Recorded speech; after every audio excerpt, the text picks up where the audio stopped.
ప్రశ్నలకి నువ్వే సమాధానం చెప్పు అరుంధతి అని చెప్పి పిలిచాడు. చూడండి, ఒక మనిషి నచ్చిన తర్వాత మళ్ళీ ఈ వివాహం కాకుండా ఉంటే ఎంతో అరిష్టం అన్నమాట. ఎన్నిసార్లు ప్రయత్నం చేసినా కాకుండా కూడా అరిష్టం కదా. కాబట్టి ఈసారి శివుడే ప్రయత్నం చేస్తున్నాడు. వెళ్ళి మనం సరే అని చెప్పేసి వెళ్ళి అందరికి చెప్పారు. మైనావతి అంటే ఆ యొక్క పార్వతీమాత తల్లి, ఈమె అంటుంది నిజానికి కూడా ఏమంటుంది, ఆ యొక్క అరుంధతి దగ్గరికి వెళ్ళి మాట్లాడితే నిజంగా శివుడితో వివాహం చేసుకుంటే నా పార్వతి సుఖంగా ఉంటుందా? చూడండి, తల్లికి ఎంత బాధ ఉంటుంది. ఒక బిడ్డని ఇవ్వాలంటే ఆలోచన ఉంటుందా లేదా? నా బిడ్డ సుఖంగా ఉంటుందా? నిజానికి ఆయన బాగానే ఉంటాడా? ఆయన్ని కొంత రుద్రుడు అంటారు కదా, కోపిస్తే అంటారు కదా, డమ్మురుకం మాత్రమే ఉంది కదా, సంపాదన లేదు కదా, ఇల్లు లేదు కదా, మరి ఎలా ఉంటాడు, మరి ఎలా చేస్తాడు, మరి ఎలా మా పార్వతిని సుఖంగా చూస్తాడు అని ప్రశ్న వేస్తుంటే అరుంధతి అన్ని వశిష్ఠారుంధతి మనం పెళ్లి చేసిన ప్రతిసారి వశిష్ఠారుంధతి చూస్తామా లేదా? అరుంధతిని చూస్తేనే, ఆ నక్షత్రం చూస్తేనే ఆ గుణాలు వస్తాయి. భర్త చూపిస్తాడు అరుంధతి నక్షత్రాన్ని. బాగా గుర్తుపెట్టుకోండి, ఇవన్నీ ఇప్పటికీ ఉన్నాయి. కంప్యూటర్లు వచ్చినా, ల్యాప్టాప్లు వచ్చినా, ఏమొచ్చినా అప్పటి చరిత్ర, అప్పటి విషయం ఇప్పటికి దాకా ఇంకా ఉందన్నారు. కారణం పురాణము, మీలాంటి సద్భక్తులే, దీంట్లో అనుమానం లేదు. మీరు ఒకవేళ పెళ్ళంతా అయిపోయి బ్రాహ్మడు నక్షత్రం చూపించకుండా కూడా బ్రాహ్మణ్ అంటారు లేదా? అయ్యా ఇంకా అరుంధతి నక్షత్రం మీరు చూపించలేదు అంటావా లేదా? అంటే ఎప్పటికైనా ఆ కాలంలో మిగిలిపోయే విషయం. అలాంటి విషయాన్నే ఆ యొక్క శివుడు అరుంధతి చెప్తే అరుంధతి ఆ మైనాదేవిని కూర్చోబెట్టి అన్ని విషయాలు చెప్తున్నాడు. ఏమని చెప్తుందంటే, అసలు పార్వతీ మాత అక్కడ ఉంటే ఎంతో సంతోషంగా ఉంటుంది, నువ్వు వివాహం చేసి చూడు. ఇప్పటిదాకా ఆమె సేవ చేసినప్పుడు ఆమెనే ఖచ్చితంగా వచ్చి నేను శివుడినే చేసుకుని తపం చేసుకుందా లేదా మైనావతి? కాబట్టి ఒక్కసారి ఆమె మాట విను. ఆమె సంతోషంగా ఉండాలంటే ఆమెకు నచ్చిన వారితో వివాహం చేయాలి. కాబట్టి కానించామంటే మంచి ముహూర్తం చూశారు, ఇంకా రమ్మని చెప్పాడు. చూడండి, ఇక్కడ ఈయన మహారాజు, హిమవంతుడు, హిమత్ పర్వతంలో గొప్పవాడు, అన్ని హిమాలయాలు అన్నిటికీ రాజు ఈయనకి ఔషధ ప్రస్థానపురం పెద్ద రాజ్యం ఉంది. కాబట్టి పెళ్ళి ఖరారైన రోజు ఒక 15 రోజుల ముందే అందరూ రాజులు తమ తమ పట్టణాలతో పెద్దగా అన్నీ కూడా వాళ్ళ దగ్గర ఉండేటువంటి వస్త్రాలు, దుస్తులు, నగలు, నట్ర అన్నీ తీసుకొని వచ్చారు. అందరూ కూడా రాజు దిక్కు నుంచి వచ్చిన వాళ్ళందరూ, అమ్మాయి దిక్కు నుంచి వచ్చిన వాళ్ళందరూ వచ్చారు. ఇంకా అబ్బాయి దిక్కు ఎవరున్నారు? అబ్బాయి దిక్కు నంది, భృంగి, భూతాలు, పిశాచాలు, శివగణాలు. ఏముంటాయి వీళ్ళ దగ్గర? భస్మాలు, తోళ్ళు, కట్టెలు, రాళ్ళు, పెద్ద పెద్ద కళ్ళు, పెద్ద పెద్ద జటలు, ఇవే ఉంటాయి. పెళ్ళికి పనికొస్తారా వీళ్ళందరూ? మన దగ్గర పెళ్ళి ఉందంటే బట్టలు లేకపోతే కొత్త బట్టలు కొనుక్కొస్తామా లేదా? మనం వీళ్ళ దగ్గర ఏముంటాయి? ఏమీ ఉండవు. కాబట్టి ఏ రోజైతే పెళ్ళి అనుకుంటున్నారో ఆ రోజు వీళ్ళందరూ కూడా వస్తున్నారు. ఎక్కడైతే శివుడు వృషభం మీద కూర్చొని వస్తున్నాడో పెళ్లి కొడుకు, ఆయన దగ్గర వస్త్రం లేదు, ఆయన దగ్గర చందనం లేదు, ఆయన దగ్గర గంధం లేదు, సువాసన లేదు, చర్మం ఉంది. గజ చర్మాన్ని కట్టుకుంటే గజ చర్మానికి విశేషం ఉంది. అందుకనే వ్యాఘ్రాంబర ఫణివరద సుందర మదనారి అంటారు శివుడికి. కానీ అసలు శివుడు వేసుకునేది వ్యాఘ్రాంబరం కంటే కూడా గజ చర్మానికి ఎక్కువ ఇష్టపడతాడు. మీరు ఇష్టమున్న పూలు వేస్తారు, కానీ ఆయనకు తెల్ల పువ్వు అంటే ఇష్టం. మీరు ఇష్టమైన ఆకులు వేస్తారు, కానీ బిల్వపంత్రి ఇష్టం. మీరు ఉన్నటువంటి రసాలు వేస్తారు, కానీ నీళ్ళు అంటే ఇష్టం. ఇష్టం ఉన్న విషయం వేరు, అవసరం ఉన్న విషయం వేరు, మీరు ఇస్తున్న విషయం వేరు. మీరన్నీ చెరుకు రసం వేస్తున్నారనుకోండి, దానికి అర్థం ఏమిటి? చెరుకు రసం వేస్తున్నారంటే నాకు జీవితంలో సుఖం కావాలని మీ కోరిక. భగవంతుడు మీ కోరికలు తీర్చడు, భగవంతుడు ఆయన ఇష్టాన్ని సమర్పించుకుంటాడు. కాబట్టి ఆయనకు నీళ్ళు అంటే ఇష్టం, గంగ అంటే ఇష్టం, బిల్వపత్రి ఇష్టం, శ్వేతం అంటే ఇష్టం. కాబట్టి ఆయన తెల్లగా ఉన్నటువంటి ఆ వృషభం మీద కూర్చొని వస్తున్నాడు. వీళ్ళందరూ కూడా హై హై నాయక, హై హై నాయక అని అరుస్తూ ఉన్నారు. పాములు వీళ్ళ వెంట వచ్చేదేమిటి? పాములు, భూతాలు, అరుపులు, ఎలాగంటే అలాగ అరుచుకుంటా. వీళ్ళకి అరవడం అంటేనే ఆనందం. వీళ్ళకి ఇంకోటి ఏమొచ్చు? పాటలు వచ్చా, పద్యాలు వచ్చా? ఏవి రావు, అరవడమే. హై హై నాయక, హై హై సంతోషం. శివుడికి వివాహం అవుతుంది, మాకు తల్లి వస్తుంది అని ఆనందం. కాబట్టి అందరూ అరుచుకుంటూ పోతున్నారు. అరుచుకుంటూ పోతే అక్కడ అమ్మాయి పక్షం వాళ్ళు రాజులు, మహారాజులు, పట్టణాలు అంతా నగనట్ర కూర్చో ఉన్నారు కదా, వీళ్ళని చూసి భయపడి వెళ్ళిపోతారు. ఎవరి రూమ్లోకి వాళ్ళు వెళ్ళిపోయి తలుపులు పెట్టేసుకుంటే వివాహం ఎట్లా అవుతుంది? మగపక్షం వాళ్ళు లేకపోతే ఆడపక్షం వాళ్ళు ఎవరు పెళ్ళి అవుతుంది? అమ్మాయి అబ్బాయి సరిపోతుందా? సరిపోదు. కాబట్టి ఈ శంకరుడు ఉన్నాడు, అయ్యా కొంచెం కాలం ఊరుకోండి అయ్యా, మీరు అరవడం వల్ల పెళ్లి కాకుండా ఉంటుంది. బాగా వినండి, పెళ్లి అవ్వకూడదు అనుకున్నటువంటి వాడు పెళ్లి చేసుకుంటారనుకుంటారు. లోక కళ్యాణం దాగుంది ఇక్కడ. మన్మధుడు చచ్చిపోయి ఉన్న విషయం మాత్రం మీరు గుర్తుపెట్టుకోండి. కథలో ఎక్కడ వస్తాడో మన్మధుడు అక్కడ చూడండి. అక్కడ దాకా సంతానం అవ్వదు, మన్మధుడు లేదా సంతానం అవ్వదు. కాబట్టి మీరు గుర్తుపెట్టుకోండి. ఇదంతా వివాహ సంహారం అవుతుంది. అందరూ కూడా అరుచుకుంటూ వచ్చారు. అరవకండి అంటే అరవకుండగా ఉన్నారు. శివుడిలో ఉన్నటువంటి ఆ పాములన్నీ కూడా ఎక్కడైతే చల్లగా ఉంటుందో అక్కడ ఉంటాయి పాములు. అవునా? ఎక్కడ చల్లగా ఉంటే అక్కడ పాములు ఉంటాయి. ఇక్కడంతా కూడా ఆ యొక్క రాజ్యంలోకి వచ్చి ఔషధీ ప్రస్థానపురం కాబట్టి చల్లగా ఉంటుంది, హిమత్పర్వతం కాబట్టి చల్లగా ఉంటుంది, హిమాలయం కాబట్టి చల్లగా ఉంటుంది. ఇక్కడ చల్లగా ఉంది కాబట్టి పాములన్నీ శరీరం నుంచి వెళ్ళి ఎక్కడెక్కడో వెళ్తున్నాయి. ఎక్కడికి వెళ్ళినా అరుపులే. అక్కడ అందరూ భజన చేస్తున్నారా? లేదు. అమ్మ పాము ఇదే అన్ని పాములు వెళ్ళిపోయాయి.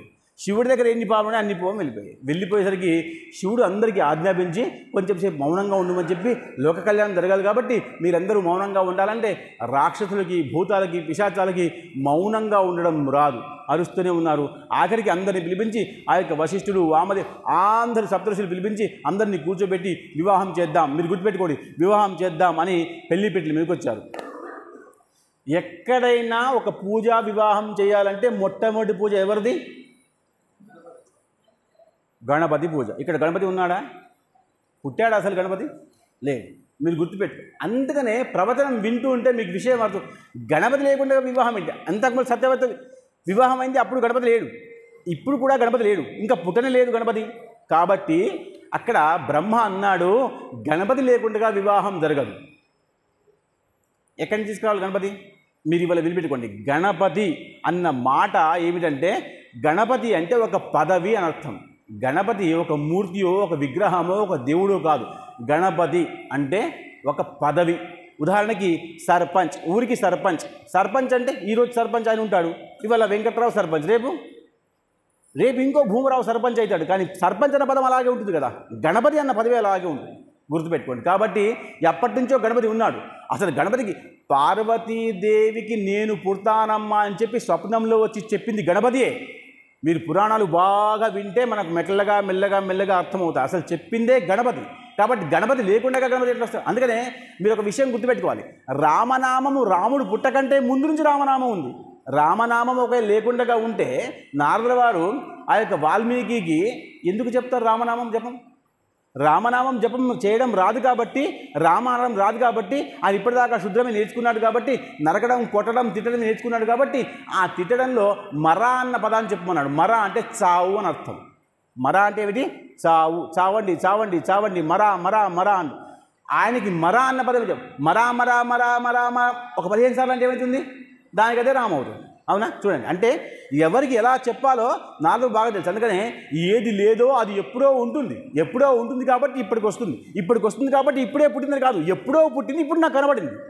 మీరు బాగా గుర్తుపెట్టుకోవాలి. ఎప్పుడో పుట్టింది, ఇప్పుడు నీకు కనబడింది. ఇప్పుడు నీకు కనబడింది కాబట్టి ఇప్పుడు పుట్టింది కాదు, ఎప్పుడో పుట్టింది, ఇప్పుడు నీకు అవసరమైంది కనబడింది కాబట్టి ఇప్పటి నుంచి పుట్టినది కాదు, ఎప్పుడో పుట్టింది, ఇప్పుడు నీకు అవసరం. కాబట్టి బ్రహ్మ అక్కడ ఒక లగ్నం పోగా ఇంకో విషయం పెట్టి ఇది గణపతి అని వివాహం చేశాడు. గణపతి లేకుండా వివాహం అప్పుడు అయింది కాబట్టి సతీదేవి వెళ్ళిపోయింది. ఇప్పుడు గణపతి పెట్టి పూజ చేస్తున్నాడు. గణపతి అంటే ఏమిటి? విగ్రహమో విషయమో కాదు, అది ఒక పదవి. ఆ పదవికి అలంకారం చేయాలి కాబట్టి చేశారు. వివాహం అవుతుంది. ఆ వివాహం సమయం కూడా అందరూ కూడా తాండవం చేస్తున్నారు, నృత్యం చేస్తున్నారు, వాళ్ళు పాటలు పాడుతున్నారు, వీళ్ళు హై నాయక అంటున్నారు. ఇదంతా తతంగం జరుగుతూ ఉంటే ఆ మైనాదేవి అంటుంది, ఇదంతా జరుగుతుందే చూడు, ఇప్పుడు నా బిడ్డ, మళ్ళీ అరుంధతి దగ్గర ఉంది ఆమె, ఇప్పుడు నా బిడ్డ ఈ యొక్క హై నాయక అంటున్నట్టు భూతాల దగ్గరికి వెళ్ళి ఎలా సంసారం చేయాలి, ఎక్కడికి వెళ్ళి సంసారం చేయాలి, ఎలా చేస్తుందని చెప్పేసి బాధపడుతుంటే అప్పుడు అరుంధతి చెప్పింది, అమ్మ నువ్వు విషయాలు బాధపడకు, ఆయన శివుడు తలుచుకుంటే ఏమైనా ఇస్తాడు. ఆయన గొప్పతనాన్ని ఈ పార్వతీమాత ఆయనతో ఉంటే అర్థమవుతుంది. ఒకరి తోడుగా ఉంటే సత్సంగత్వం నిస్సంగత్వం అన్నావా లేదా? ఆయనతో ఉంటే నీకు విషయం అర్థమవుతుంది. ఆయనకి దూరంగా ఉండకూడదు, ఆయన దగ్గరగా ఉంటే నీకు విషయం అర్థమవుతుంది. కాబట్టి పంపించమంటే మంచి కార్యక్రమం చేసుకొని, ఇంకా మీరు కొంతకాలం ఇక్కడ ఉండి మళ్ళీ వెళ్ళండి అంటే, బాగా వినండి, మీరు కొంతకాలం ఇక్కడ ఉండి వెళ్ళండి అంటే సరే అన్నాడు శివుడు. శివుడికి ఒక దగ్గర ఉండడం కుదరదు, హిమాలయాల్లో ఉండాలి, చల్లగా ఉండాలి, నీళ్ళల్లో ఉండాలి. కానీ ఆయన చెప్పాడు కాబట్టి భార్యతో కలిసి అక్కడ ఆయనతో కొంతకాలం ఉండి ఇంకా ఈ ఉండటానికి కారణం ఏమిటి, అసలు జరగడానికి కారణం ఏమిటి? సంతానం అవ్వాలంటే మన్మధుడు కావాలి కదా. మన్మధుడు లేడు కాబట్టి ఆమె ఎలా ఉన్నాడు? మన్మధుడు భస్మమై ఉన్నాడు. ఆ భస్మాన్ని ఎప్పుడు ధరించి ఉంటుంది ఎవరు? ఆ యొక్క రతీదేవి పట్టుకొని తిరుగుతూ ఉంది. ఎలా చేయాలి? రాత్రిపూట వస్తున్నా సరే దినమంతా ఉండాలి కదా. అందుకనే మీరు అంటే నేను తప్పుగా అంటారు అనుకోకండి, రాత్రిపూటనే సమాగమము, భార్యతో ఉండాల్సింది రాత్రిపూటనే, దినమంతా కాదు. దినమంతా తప్పు, పాపము, దోషము. కానీ ఇవాళ దౌర్భాగ్యం ఎలా వచ్చిందంటే రాత్రంతా ఉద్యోగాలు చేస్తారు, దినమంతా పడుకుంటున్నారు. కాబట్టే ఇంకా సంతానం కానీ ఇంకా విషయం కానీ గొప్ప విషయం కానీ ధర్మం కానీ పెద్దగా జరిగే అవకాశం లేదు. మున్ముందు చాలా పాడైపోయే అవకాశం ఉంది. ఎంతైతే మీలాంటి మంచి వాళ్ళు ఉన్నారో అంతకాలమే ధర్మం, ఆ తర్వాత ధర్మం అంతా చచ్చిపోయే అవకాశం ఉంది. రాత్రంతా ఉద్యోగం చేస్తున్నారు మీరు. హైదరాబాద్కి, ఇంకా హైదరాబాద్ మనకు తెలుసు, ఇంకా దూర ప్రాంతాల్లోకి వెళ్తే వాళ్ళు అసలు రాత్రి అవుతుందో లేదో వాచి చూసుకోవాలి, ఏఎమ్మ పిఎమ్మ అని అలా ఉంటుంది. రాత్రుల్లో కూడా జనాలు అక్కడ ఉంటారు, తింటారు కూడా. రాత్రి మధ్యాహ్నం ఒంటి గంటకు రాత్రి కూడా అక్కడ భోజనాలు, ఇడ్లీ దోశ వడాలు చేస్తారు అక్కడ రోడ్ల మీద. మరి ఏమిటిది? రాత్రి ఎప్పుడైపోవాలి, దినం ఎప్పుడైపోవాలి. కాబట్టి రతీదేవికి ఒక వరం ఏమిటంటే రాత్రిపూట వస్తుంది. అందుకనే అన్ని ముహూర్తాలు ఉన్నాయి. శోభనం కూడా ముహూర్తం ఉంది. శోభన ముహూర్తం తీస్తేనే సంయోగం చేస్తేనే మంచి సంతానం అంటే కూడా లోక కళ్యాణకారి సంతానం కోసమే ఆ యొక్క ముహూర్తం తీస్తారు. దానికి ఒక ముహూర్తం ఉంది. ఊరికనే ఒకరోజు రాత్రి వెళ్ళిపోమని చెప్పరు. దానికి ముహూర్తం ఉంది, విషయం ఉంది. వాళ్ళకి అప్పుడు ఏమి ఇవ్వాలి అన్న విషయం ఉంది. తిరు పదార్థాలు ఇవ్వాలి, పాలు ఇవ్వాలి, దాని తర్వాత సుగంధం ఇవ్వాలి, అగరబత్తులు పెట్టాలి. ఇవన్నీ చేయాల్సిందే. ఇవన్నీ చేస్తేనే మధురమైనటువంటి వాతావరణం తయారయ్యి మగవాడిలో మంచి శక్తి వచ్చి ఆ శక్తి ద్వారా సంభోగం చేస్తే దాంట్లో వచ్చిన వీర్యం వల్ల వీర్యవాన్ పుడతాడు కదా.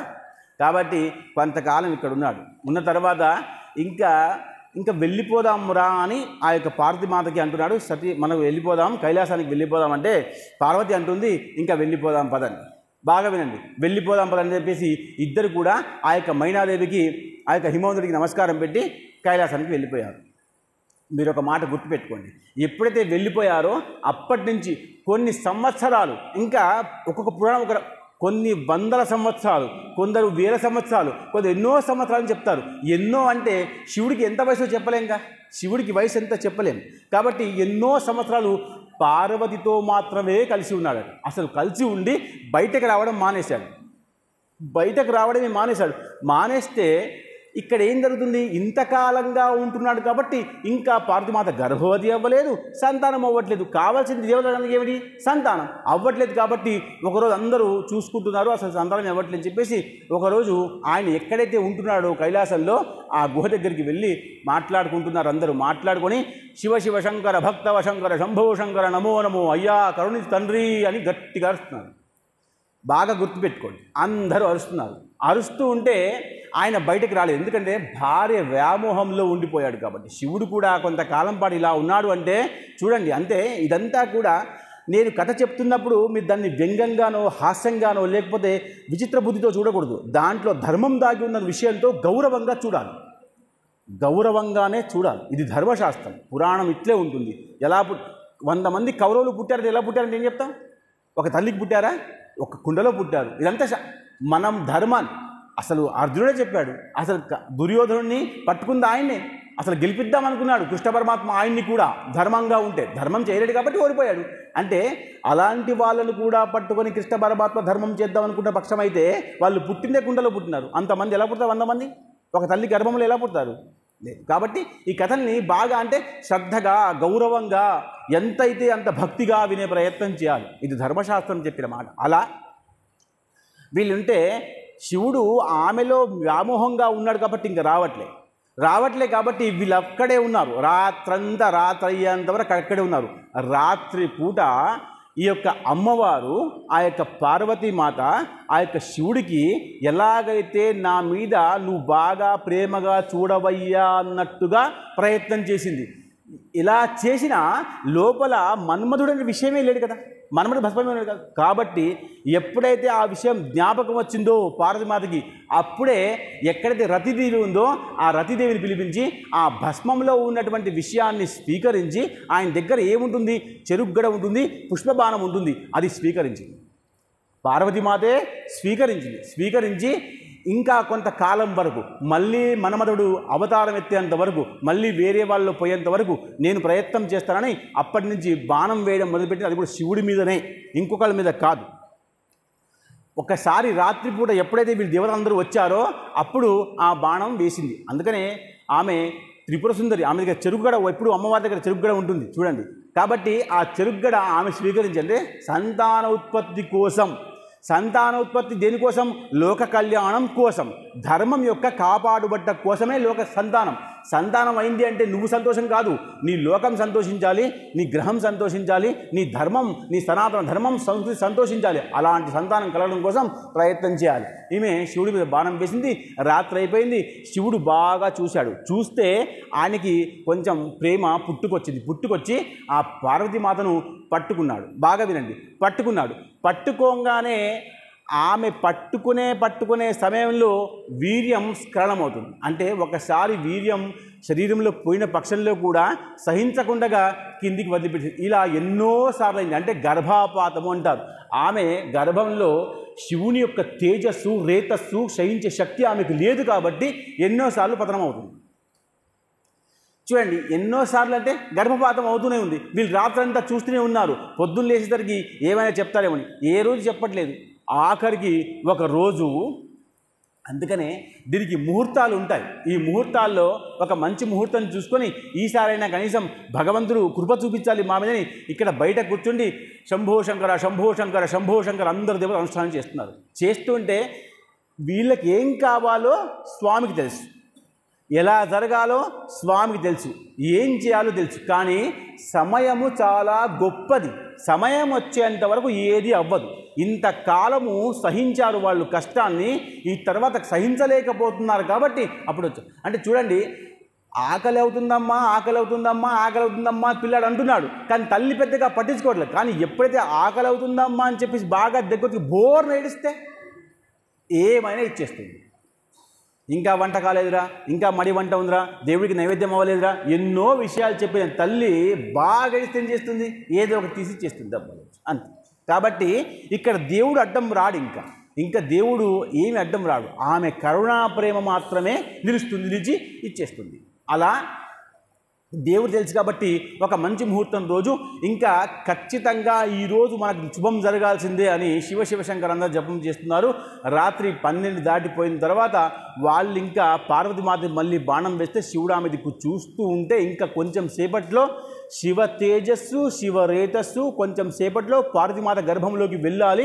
అప్పట్లే శంకరా అన్నారు అందరూ గట్టిగా. అనగానే ఆమె పార్వతీమాత ఎవరో వచ్చారని చెప్పి దూరం వెళ్ళిపోయింది. అది కింద పడిపోయింది. బాగా గుర్తుపెట్టుకోండి. ఇదంతా నేను మళ్ళీ మీకు చెప్తున్నాను, మీరు బాధపడకండి. దీన్ని గౌరవంగా చూడండి. శివ రేతస్సు కింద పడిపోయింది. శివుని యొక్క తేజస్సు చాలా గొప్పది, చాలా శక్తివంతమైంది. అందుకనే పడిపోగానే దీన్ని ఎవరు స్వీకరించాలి? దీన్ని ఎవరు స్వీకరించలేదు. అది ఎక్కడ పడింది? నేరుగా భూమి మీద పడింది. గుర్తుపెట్టుకోండి, భూమి మీద పడితే భూమి దాన్ని సహించలేక, చూడండి కొన్ని విషయాలు కొన్ని సందర్భాల్లో కొందరు స్వీకరించరు.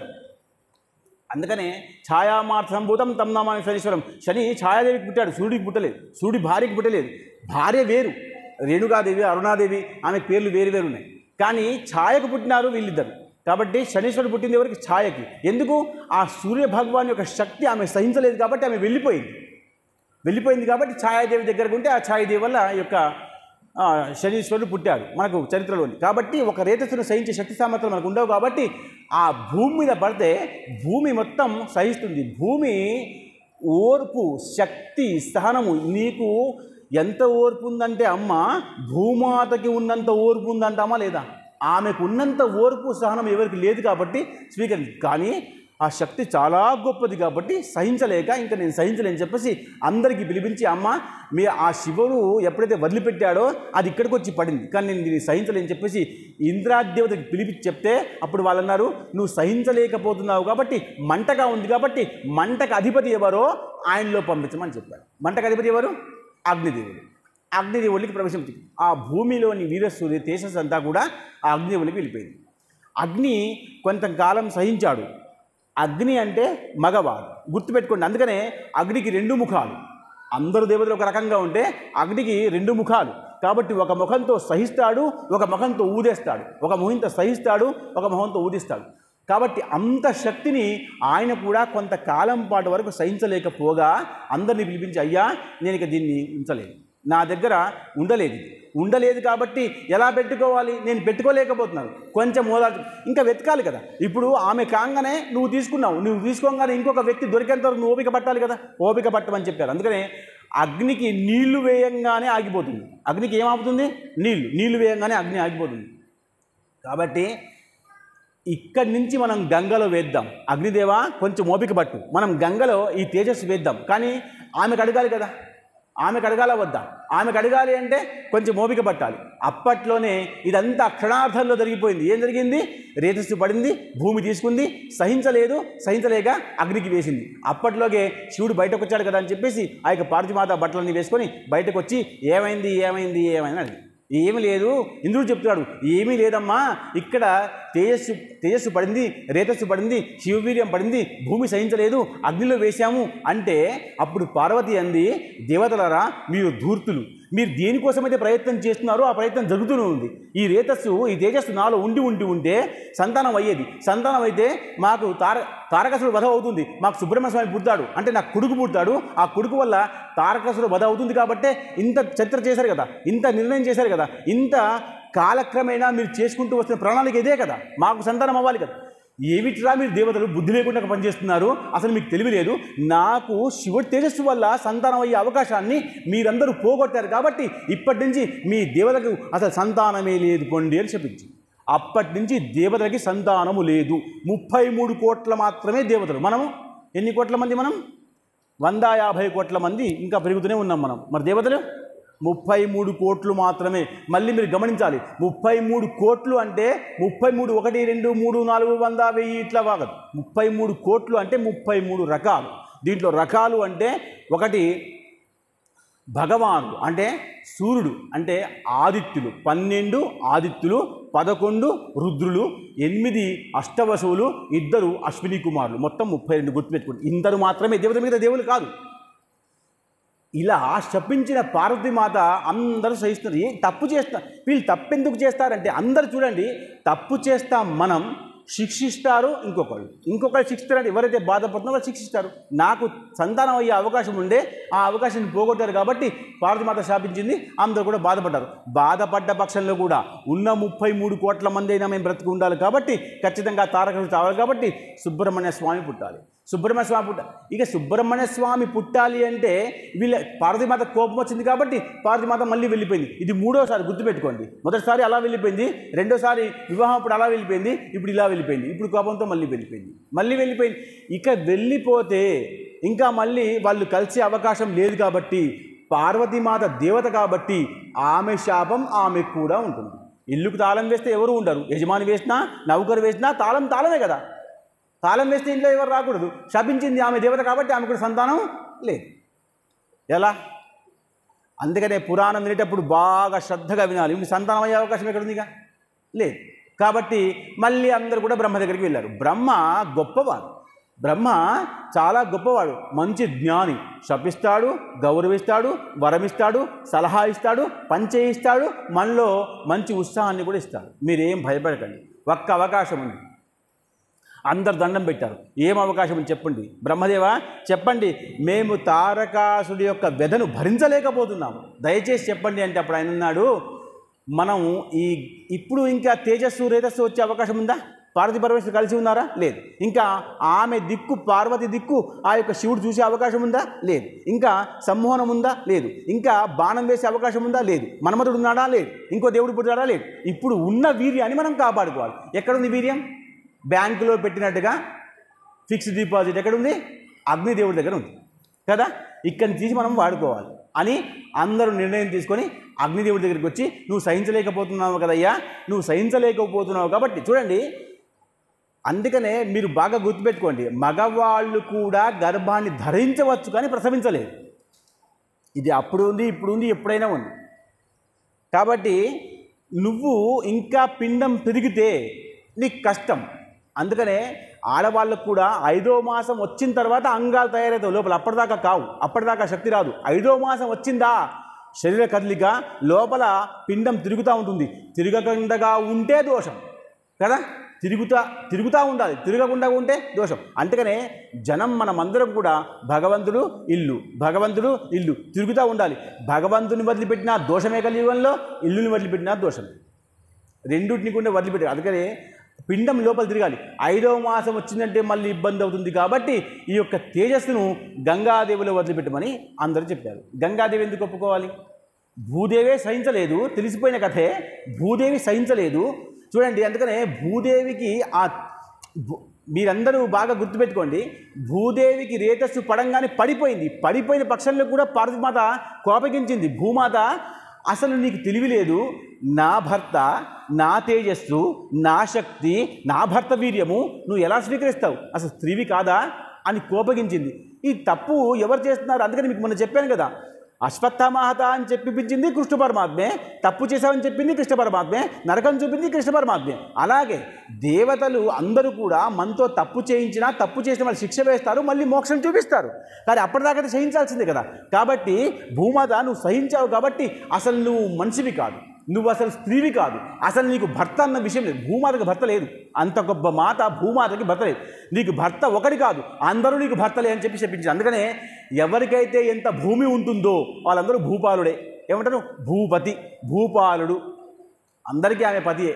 గుర్తుపెట్టుకోండి. ఇలా ఉంటుంది. అయినా నువ్వు ఒక్క దగ్గర ఒక రకంగా ఉండవు, ఒక దగ్గర నల్లగా ఉంటావు, ఒక దగ్గర తెల్లగా ఉంటావు, ఒక దగ్గర లోతుగా ఉంటావు, ఒక దగ్గర పెద్దగా ఉంటావు. నీకు అసలు రూపం లేదు.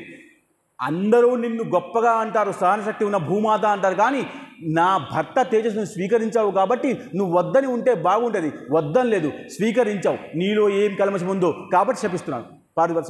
పార్వతీమాత శపిస్తుంది అంటే శాపం ఉన్నట్టే, అంతే.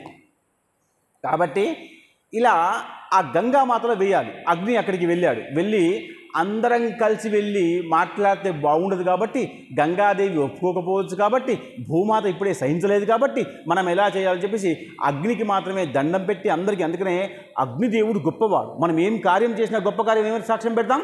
అగ్ని. మీరు పూజ చేస్తే మొట్టమొదటి చేసే పని ఏమిటి? అగ్ని ప్రజ్వలన, అంటే దీప ప్రజ్వలన కదా. దీపం పెట్టకుండా పూజ ఉందా? లేదు. అగ్ని గొప్పవాడు కాబట్టి ఆ అగ్ని దగ్గరికి అందరూ నమస్కారం పెట్టి, అయ్యా నువ్వే కాపాడగలవు కాబట్టి వెళ్ళి గంగామాత ఏమంటే ఆ గంగామాత దగ్గరికి వెళ్ళి అన్నాడు, అమ్మా గంగా, అమ్మా అన్నాడు, అంటే తల్లి అన్నాడు. అందుకనే మీరు ఒక మాట గుర్తుపెట్టుకోవాలి, భార్యని మాత అని పిలవచ్చు, భోజ్యేషు మాత కదా. తల్లి భార్య భోంచే పెడుతున్నప్పుడు మాతతో సమానం. కార్యేషు దాసి, కార్యం చేస్తున్నప్పుడు దాసి. కరణేషు మంత్రి, మనం ఒక పని చేస్తున్నామంటే మంత్రిలాగా సలహా ఇవ్వాలి. శయనేషు రంభ, రంభలాగా సుఖాన్ని ఇవ్వాలి, అది భార్య పని. కాబట్టి గంగ దగ్గరికి వెళ్ళి మాత అన్నాడు. మాత అంటే ఎవరైనా సంతోషిస్తారు కదా. బిచ్చగాడు ఏమంటాడు? తల్లి అంటాడు, అమ్మ అంటాడు. మనకు పుట్టాడా? కానీ అమ్మ కొంచెం అన్నం పెట్టమ్మా అనే, కానీ తల్లి యొక్క మనసు మొత్తం కింది అంటే వికసిస్తుంది, దానికి పులికింత వస్తుంది. అమ్మ అన్నాడే నన్నని. నీకు రోజు అమ్మ అంటారు, కానీ ఒకవాడు అంటే ఇంకా ప్రేమ ఎక్కువ, పక్కవాడంటే ఇంకా ప్రేమ ఎక్కువ. అమ్మ అన్న గౌరవం ఇస్తే ప్రేమ ఎక్కువ. అయ్యా కొంచెం అన్నం వేయమ్మా అని ఎవ్వరు అనరు. అంటారా బిచ్చగాళ్ళు? ఇప్పుడు బిచ్చగాళ్ళు రావట్లేదు అనుకోండి. ఉన్నారా బిచ్చగాళ్ళు? ఇప్పుడు లేరు. పాపం వాళ్ళకు కూడా ఉత్పత్తి తగ్గిపోయిందో ఏమో, గుళ్ళ ముందర కూడా ఇప్పట్లో ఉండట్లేదు, ఎందుకు మరి ఏమైందో. కాబట్టి బిచ్చగాడు ఉంటే ధర్మం చేసేటువంటి శక్తి మనకు వస్తుంది. ధర్మం చేస్తేనే మనలో అసలు భిక్షం ఎత్తుకోవడం. నేను అన్ని కథలు మీకు చెప్పుకుంటున్నాను, మీరు బాగా భిక్షం ఎత్తుకోవడం గొప్ప విషయం. అసలు శివుడే భిక్షమెత్తాడు. అన్నపూర్ణేశాపూర్ణే శంకర ప్రారంభే జ్ఞాన వైరాగ్య సిద్ధార్థం భిక్షాందేహి చ పార్వతి భిక్ష పెట్టు అంటాడు. ఏమిటి? నాకు వైరాగ్యం కలగాలి. దేని మీద? నాకు ఇప్పటిదాకా ఏ విషయం మీద కోరిక లేదు, ఇంకా కోరిక పుట్టకూడదు కాబట్టి వైరాగ్యాన్ని ప్రసాదించారు. మనం అన్నం వేస్తాం, కానీ అన్నం వేస్తాము అంటే దానికి అర్థం ఉంది. అన్నం తింటేనే, సాత్విక ఆహారం తింటేనే బుద్ధి ప్రతిమవుతుంది. అందుకని చాలామంది మాంసం తింటారు.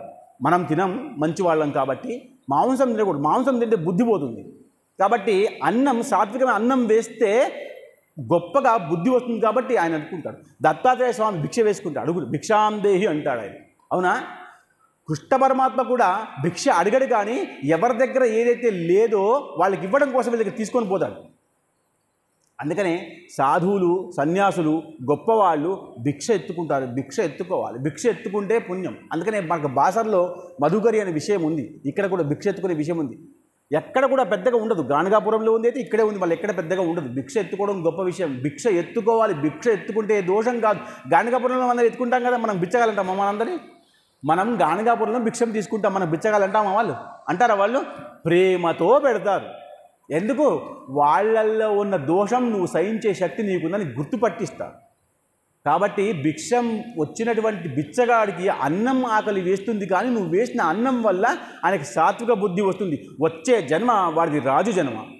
మీరు వేసిన ఒక అన్నం మెతుకు వల్ల వాడి జన్మ రాజు జన్మ, అప్పటికీ నీకు అవసరం ఉంటే వాడు అప్పుడు నీకు సహాయం చేస్తాడేమో. అందుకే జన్మలకి సంబంధం ఉంది మన జీవితం. అలా తల్లి అమ్మ అన్నాడు. గంగామాత సంతోషించి ఏమి నాయనా అని, ఏమీ లేదు, ఒక చిన్న పని ఉంది, లోకకాల్యమమ్మ, కాబట్టి నాలో శివ తేజస్సు ఉంది, ఇంకా కొంచెం అయితే పెద్దగా అయిపోతుంది పిండం, కాబట్టి ఈ పిండం నీలో వేయాలి, తేజస్సు వేయాలి, ఈ తేజస్సు తీసుకో అమ్మా, ఇది లోక కళ్యాణం కోసం అమ్మా అని చెప్పేసి అర్థించాడు, ప్రార్థించాడు. అర్థన ప్రార్థన అంటే గొప్ప విషయం. సమర్పణ ఉండాలి. అర్పణం, తర్పణం, సమర్పణం. సమర్పణం అంటే తల్లి నువ్వు తప్ప ఇంకో అవకాశం లేదు, తల్లి నువ్వు తప్ప ఇంకో, నువ్వు చాలా గొప్పదానివి, అసలు శివుడిలోంచే వచ్చావు, నువ్వు అక్కడెక్కడో ఉన్నటువంటి దానివి శివుడిలోంచే వచ్చావు, కాబట్టి నీకు శివతత్వం, శివుడి శక్తి, శివుడి విషయం తెలుసు, కాబట్టి నువ్వు తీసుకో అమ్మా, నువ్వు శక్తిమంతురాలని గొప్పగా పొగుడుతున్నాడు. భగవంతుని పొగడాలి, ఏం చేయాలి, స్తుతించాలి. నువ్వు చాలా గొప్పవాడివయ్యా అని చెప్తుంటేనే భగవంతుడు సంతోషిస్తాడు. అలా చెప్పంగానే ఆమె కొంచెం సేపటి కోసం సంతోషించి, సరే భూమాతకి ఈ విషయం వచ్చినా, ఇంకొక విషయం ఇక్కడ ఉంది,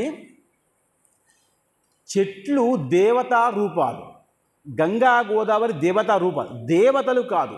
33 కోట్ల మంది దేవతల్లో నదులు రావు, 33 కోట్ల దేవతల్లో వృక్షాలు రావు. మనం రాగి చెట్టుకు పూజ చేస్తాం, అశ్వత్థ వృక్షంలో ఎవరుంటారో విష్ణువు ఉంటాడో మనం పూజ చేస్తాం, తులసిలో మహాలక్ష్మి ఉంటుందని పూజ చేస్తాం కదా. అలా ఔదుంబరంలో దత్తాత్రేయుడు ఉంటాడని మనం పూజ చేస్తాం. కానీ దత్తాత్రేయుడు నేరుగా ఉన్నాడా లేదా? ఉన్నాడు. కానీ ఆయనకి అంశావతారం ఎవరు? వృక్షం. ఎవరు?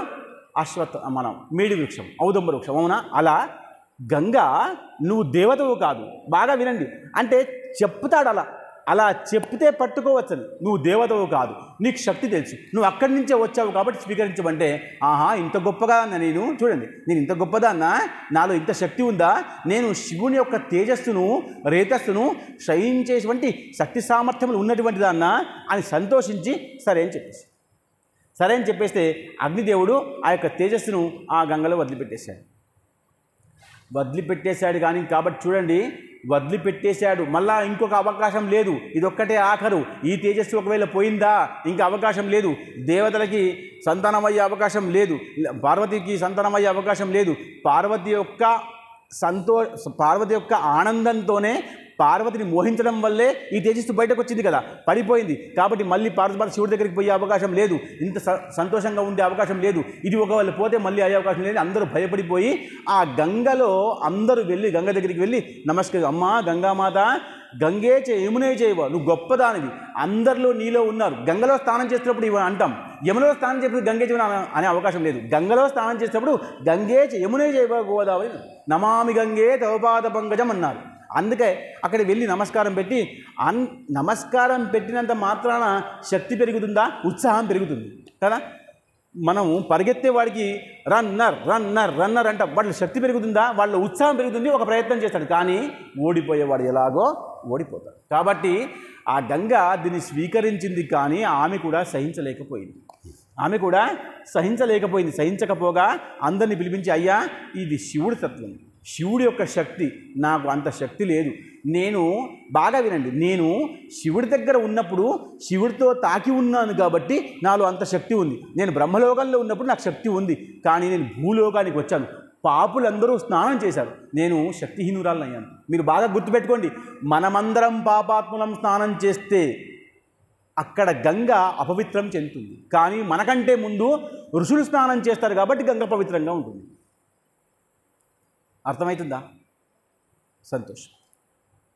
గంగ మనం పాపాత్ములమందరము స్నానం చేస్తున్నప్పుడు పాపాత్మురాలు అవుతుంది కదా. కానీ మనకంటే ముందు ఋషి స్నానం చేస్తాడు కదా, దాని తర్వాత దేవతా స్నానం, దాని తర్వాత మనుష్య స్నానము, దాని తర్వాత రాక్షస స్నానం. కాబట్టి ఋషి స్నానం చేస్తున్నాడు కాబట్టి అంత చెప్పాను. నిన్న ఒక్కడు మన ఇంట్లో మంచి మనిషి ఉంటే కుటుంబం అంతా మంచిగా ఉంటుంది.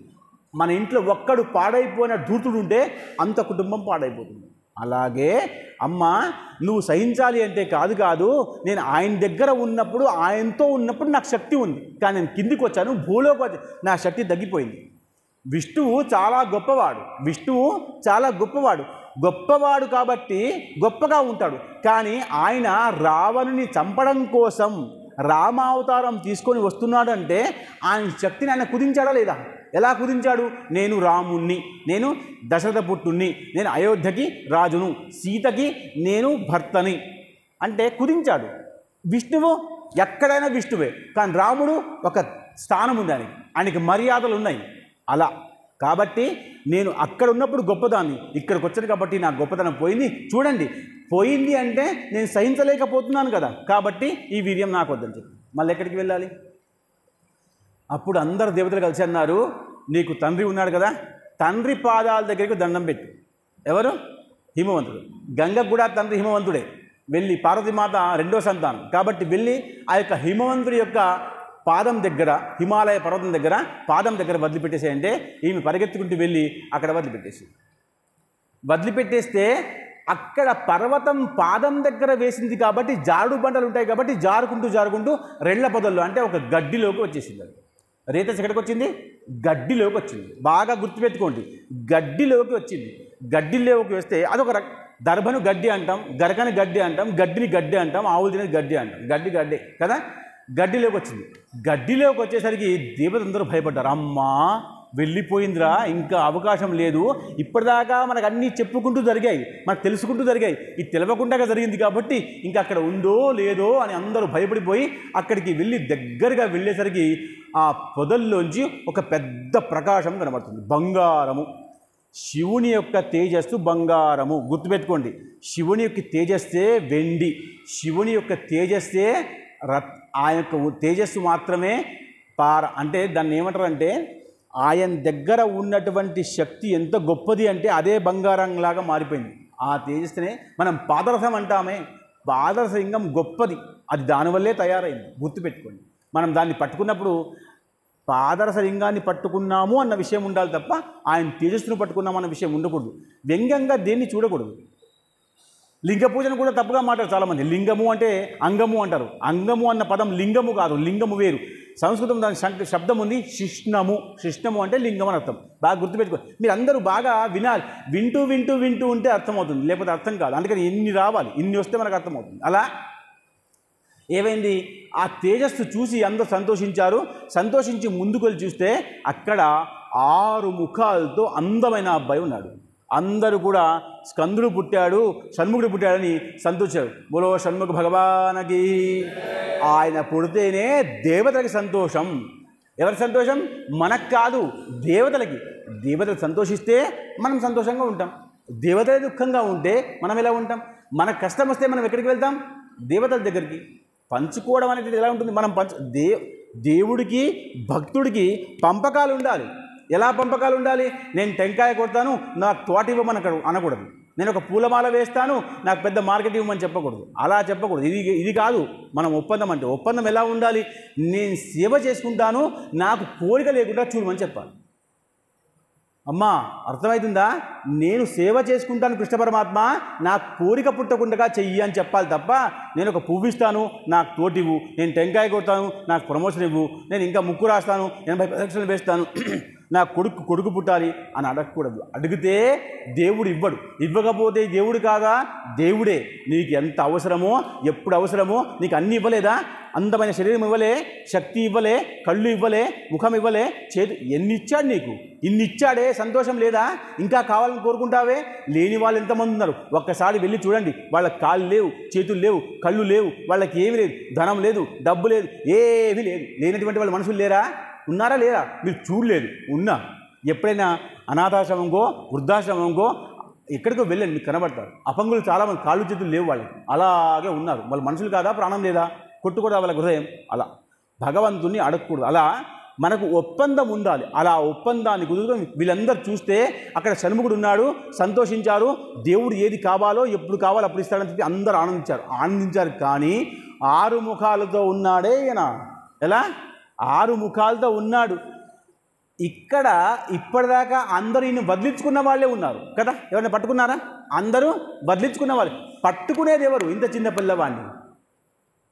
ఒకళ్ళు ఇంత చిన్న పిల్లవాడిని పట్టుకుంటే కదా ఈ పిల్లవాడు పెరిగేది అని చెప్పేసి వీళ్ళు ఏం చేశారు? ఇంద్ర దేవతలు కృత్తికా దేవతల్ని పిలిపించారు. మునికన్యలు వీళ్ళందరూ 6గురిని పిలిపించారు. పిలిపించి ఇగో ఈ పిల్లవాడికి మీరు కొంచెం పాలు పట్టండి అన్నారు. బాగా వినండి. పాలు పట్టండి అంటే వాళ్ళు అన్నారు, సరే ఏదో తేజస్సు వచ్చింది, రేతస్సు వచ్చింది, అయిపోయింది, అక్కడి నుంచి అక్కడికి అందరు తిరిగి ఇక్కడికి వచ్చింది, అందరికీ వచ్చింది కాబట్టి పాలిచ్చే అవకాశం మాత్రం మాకు వచ్చింది. మరి మాకేమైనా గొప్పతనం ఉంటుందా? మనిషికి గొప్పతనమైనా కావాలి, డబ్బైనా కావాలి. మాకేమైనా గొప్పతనం, పేరు, గౌరవం ఉంటుందా అంటే ఉంటుందమ్మా. మేము ఈరోజు నామకరణం చేస్తాం, ఈయనకి కార్తికేయుడు కృత్తికలు, మీరందరూ కృత్తికలు కాబట్టి మీరు పాలిస్తారు కాబట్టి మీ పాలు తాగుతున్నాడు కాబట్టి ఈయన కార్తికేయుడు అందాం అని నామకరణం చేశారు. ఆయన ఎవరు? కార్తికేయుడు. ఎందువల్ల కార్తికేయుడు? కృత్తికలు పాలిచ్చారు కాబట్టి కార్తికేయుడు. అందుకనే ఇది ఎక్కడి నుంచి వచ్చింది? ఇది శివమహాపురాణం చాలా గొప్పగా ఉంటుంది, వైశాఖపురం ఇంతే ఉంది. ఇది ఎలా ఉంది? ఎక్కడి నుంచి వచ్చింది? ఇది శివుని యొక్క రేతస్సు. ఎక్కడికి వెళ్ళింది? ఇది భూమి దగ్గరికి వెళ్ళింది కాబట్టి భూమిలోంచి వచ్చాడు. భూమి తర్వాత ఎక్కడికి వెళ్ళింది? అగ్ని. అగ్ని అంటే ఎవరు? పావడు. అంటే ఈయన పేరు పావన అని కూడా అర్థం కాబట్టి పావుడు. అక్కడి నుంచి వెళ్ళింది గంగా, అందుకనే గాంగేయుడు ఈయనకు ఒక పేరు. అక్కడ భీష్మ పితామహుడికి ఒక పేరు ఉంది, ఇక్కడ ఈయనకి ఒక పేరు ఉంది కాబట్టి ఇక్కడి నుంచి ఎక్కడికి వెళ్ళింది? ఆ యొక్క పర్వతం దగ్గరికి వెళ్ళింది. దాని తర్వాత ఆ పొదల్లోకి వచ్చింది. అంటే పొదల్లోకి వచ్చే స్కంధం, అంటే స్కంధం అంటే విడిపోయింది కాబట్టి ఇక్కడ 6 ముఖాలు అయింది కాబట్టి స్కంధము. స్కంధము ఇంకో పేరు ఏమిటి? స్ఖలనము. ఎలా స్ఖలనమైంది? ఆమెను చూసి ఆమెలోకి పోకుండా కింద పడింది కాబట్టి స్ఖలనము, కాబట్టి స్కంధుడు. ఇలా 6 పేర్లతో 6 ముఖాలతో 6 రకాలుగా ఆ యొక్క స్కంధుడు పుట్టాడు. పుట్టినవాడు పెద్దవాడు అవ్వాలంటే పాలు తాగాలి కాబట్టి కృత్తికల యొక్క పాలు తాగుతుంటే 6 ముఖాలు ఉన్నటువంటి ఆయన మెల్లగా పెరుగుతున్నాడు. ఈయన పెరుగుతూ ఉన్న కొద్దీ ఒకసారి సమాచారం ఎవరికి తెలిసింది? తారకాసురునికి తెలిసింది. ఏమని? ఎవరైతే నన్ను చంపుతున్నారో వాడక్కడ పెరుగుతున్నాడు కాబట్టి వాడికి యుద్ధం చేసి మనం చంపాలని చెప్పేసి నిర్ణయం తీసుకున్నాడు. కానీ భగవంతుడు ఎప్పటిదాకా ఓపిక పడతాడో అప్పటిదాకే ఓపిక పడతాడు. తర్వాత ఓపిక ఉంటుందా? భగవంతుడికి ఉండదు. కాబట్టి ఆయన సమయం, తారక సమయం అయిపోయింది కాబట్టి ఈ స్కందుడు పుట్టాడు కాబట్టి మెల్లగా కొంతకాలం జరిగిన తర్వాత ఈయనకి 8 సంవత్సరాలు వస్తూ ఉంటే, వచ్చిన తర్వాత ఒకసారి శివుడు పార్వతి ఆ మార్గం ద్వారా కైలాసానికి వెళ్తున్నారు. అంటే శ్రీశైలే మల్లికార్జున శ్రీశైలానికి వెళ్తున్నాడట. వెళ్తూ ఉంటే అక్కడ ఎక్కడైతే ఈ స్కందుడు ఉన్నాడో, షణ్ముఖుడు ఉన్నాడో, శరణభవుడు ఉన్నాడో అక్కడ చూసి ఆ పార్వతీమాత స్తన్యంలోంచి పాలు వస్తున్నాడట. ఇదేమిటి ఆశ్చర్యం? నా స్తన్యం నుంచి పాలు రావడం ఏమిటి అని ఆశ్చర్యంగా శివుడిని అడిగితే శివుడు అంటున్నాడు, ఇంత పెద్ద కథ జరిగింది పార్వతి, అప్పుడు జరిగింది కాబట్టి నా తేజస్సు కింద పడింది కాబట్టి కింద భూమి నుంచి అగ్ని, అగ్ని నుంచి గంగ, గంగ నుంచి పర్వతము, పర్వతం నుంచి రెళ్ళపొదలు, రెళ్ళపొదల నుంచి ఈ కృత్తికలు పాలిస్తుంటే ఆ పాలు నీ పిల్లవాడు కాబట్టి నిన్ను చూసి నేను మోహించాను కాబట్టి ఇతను నీ కొడుకు కూడా కాబట్టి నీకు పాలుస్తున్నాయంటే అప్పుడు ఆ యొక్క పిల్లవాడిని తీసుకొని పైకి వెళ్ళిపోయింది. అక్కడ కైలాసంలో ఇప్పుడు సుబ్రహ్మణ్య స్వామితో సహా అందరూ ఉంటారు. సుబ్రహ్మణ్యం అంటే గొప్పవాడు, సు అంటే మంచి, బ్రహ్మ్యం అంటే గొప్పవాడు. ఎలా గొప్పవాడు? ఎవరినైనా ఆదించే శక్తి ఉండేవాడు. ఆదించే శక్తి ఉంటే ఎలా ఆదిస్తాడంటే, ఆదేశించడం వేరు, చెప్పడము. ఆదించడము అంటే తనకు అడిగేటట్టుగా చేయడం. నాకు అడగండి నేను చెప్తాను. ఆదించడం. ఆదేశించడం అంటే చెప్పడం, అలా చేయండి కాదు. ఈయన ఆది అంటే మనం ఆది అంటే ఏమంటాం? ఆది పురుషుడు అంటామా లేదా? అంటే గొప్పవాడు, ఆదించేవాడు. అలా ఆ సుబ్రహ్మణ్యుడు అక్కడ పెరుగుతున్నాడు. పెరిగిన తర్వాత కొంతకాలానికి మళ్ళీ తారకాసురుడు వచ్చాడు, వధ అయింది, ఇదంతా అయింది. కానీ ఇక్కడ స్కందుడు ఆయనతో ఉంటూ ఉంటే, పార్వతీమాత ఉంటూ ఉంటే ఈయనకి ఆ తల్లి ప్రేమ అన్న విషయం కలగట్లేదు. ఎందుకు? ఈయన దగ్గర పాలు తాగలేదు, ఈయన దగ్గర పెరగలేదు, ఈయన దగ్గర గర్భము లేదు, ఏమీ లేదు. పార్వతి దగ్గర ఏమీ లేదు. ఏముంది? ఒక్క స్ఖలనం మాత్రమే శివుడి వల్ల జరిగింది కాబట్టి ప్రేమ పుట్టుకు రావట్లేదు. ఎప్పుడైతే తల్లి ప్రేమ ఇంకా కొడుకు మీద పుట్టకుండా ఉంటుందో అప్పటి వరకు పిల్లాడిలో జ్ఞానం పెరగదు. కాబట్టి ప్రేమతో చెప్పాల్సింది తల్లే. కాబట్టి కొంతకాలానికి మళ్ళీ ఆ యొక్క శివుడు చెప్పిన తర్వాత ఆయనలో మెల్లగా ప్రేమ వచ్చి స్కందుడు పెద్దవాడై తారకాసుడు వచ్చి యుద్ధం జరిగి తల్లి ఆజ్ఞ ద్వారా ఆ యొక్క షణ్ముఖుడు స్కందుడు ఆ యొక్క తారకాసుడిని వధించి దేవతలందరికీ కూడా సంతోషాన్ని, అప్పటి నుంచి ఆయన దేవాది నాయకుడు అయ్యాడు. మళ్ళీ ఆయన కళ్యాణం అంతా తత్రత కారకం అంతా శివమహాపురాణంలో ఉంది, మనకు గొప్పగా చెప్పుకుందాం. కాబట్టి వైశాఖపురం ఇంతే. కాబట్టి చిన్నవాడిని చిన్నగా చూడకూడదు, చిన్నవాడు కూడా గొప్పవాడే. కాబట్టి ఇలా జరిగింది కాబట్టి స్కందుడు తారకాసుడు చనిపోయిన తర్వాత అప్పుడు ఇక రతీదేవి దగ్గరకు వచ్చి, అమ్మా మరి నా పరిస్థితి ఏమిటి? నేను ఇలాగే ఉండిపోవాలా? ఈ భస్మం వల్ల నువ్వు కొంతకాలం పాటు ఆ యొక్క సాంబ సదాశివుడి దగ్గర శక్తిని అన్నావు, మరి భూలోకంలో ఇక దేవతలకు ఆపేశావు, సంతానం లేదు, మరి భూలోకంలో సంతానం వద్దా అమ్మా అని చెప్తే అప్పుడు ఆమె అంది, ఇప్పుడు కూడా రాత్రిపూట అందరికి కూడా సంతోషాన్ని కల్పించేటువంటి మదనుడు ఆ యొక్క మగవాళ్ళ శరీరంలో వస్తాడు, కానీ నీకు కూడా మళ్ళీ చూడండి, మదనుడు అనేటువంటి వాడు విష్ణువు కొడుకు కాబట్టి విష్ణువు కొడుకైన పక్షంలో కూడా శివుని యొక్క తేజస్సుతో చరించు, శివుడి యొక్క భస్మంతో, శివుడి యొక్క 3వ కంటితో, రుద్రంతో చనిపోయాడు. అలాంటిది ఆ యొక్క మదనుడు ఖచ్చితంగా మళ్ళీ కృష్ణుడు పుట్టిన తర్వాత కృష్ణుడు రుక్మిణికి ఆ యొక్క సంతానంగా ప్రద్యుమ్నుడిగా పుడతాడని చెప్పాడు. అందుకని కృష్ణ పరమాత్మకి సంతానం ఎవరు? ప్రద్యుమ్నుడు. ఎవరు దానికి అధికారం? మన్మధుడు. కాబట్టి మన్మధు యొక్క అవతారం మళ్ళీ కృష్ణ జన్మలో మళ్ళీ అయింది. కాబట్టి అవతారము, శరీరము, పురుషాంగము అన్నీ కూడా వస్తాయి. కాబట్టి భూలోకంలో అందరికి ఇప్పుడు ఇంకా సంతానం కొంతమందికి అవుతుంది, చాలామందికి అవ్వట్లే, కానీ కొంతమందికి ఇది అవుతుంది. కాబట్టి గోపాలకృష్ణ భగవానకి జై. కృష్ణాయ వాసుదేవాయ హరే పరమాత్మనే ప్రణతక్లేశనాశాయ గోవిందాయ నమో నమః. స్వస్తి.